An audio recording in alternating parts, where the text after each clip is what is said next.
In this video, we are going to be solving addition equations. And in order to solve addition equations, we have to remember that the inverse operation from addition is subtraction. These are inverse operations.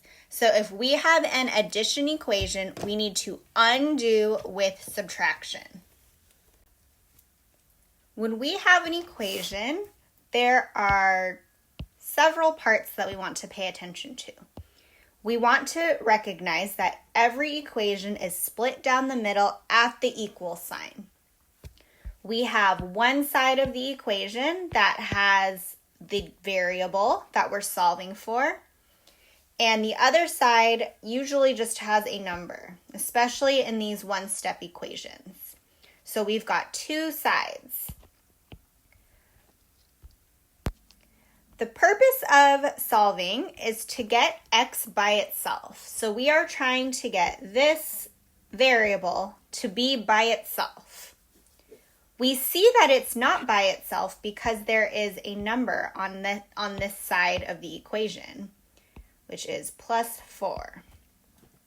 In order to get the x by itself, we have to use inverse operations to undo the plus 4.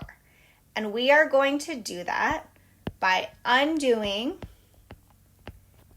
this addition with subtraction. So we are going to subtract 4, and what we do to one side, we must do to both sides of the equal sign.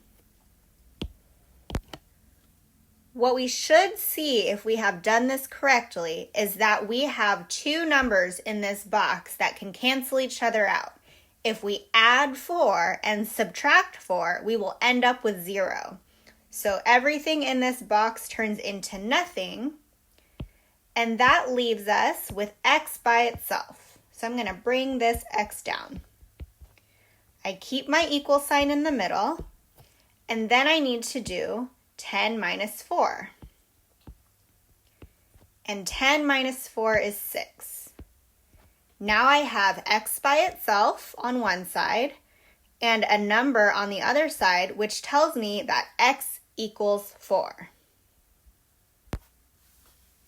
So now that we have an answer to our equation, we want to make sure that our answer is correct. So we're going to go through the process of checking.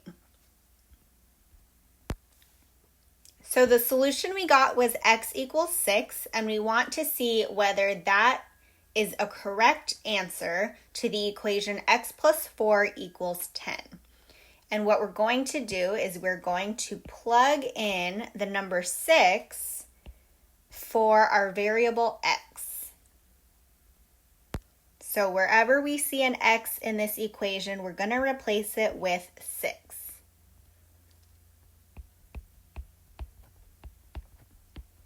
And you might see during this check portion of things that people might put what looks like a question mark on top of that equal sign, and that is just a sign that we are checking.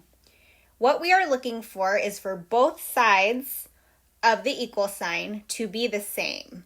So we're going to simplify. I'm going to do 6 plus 4. That is 10.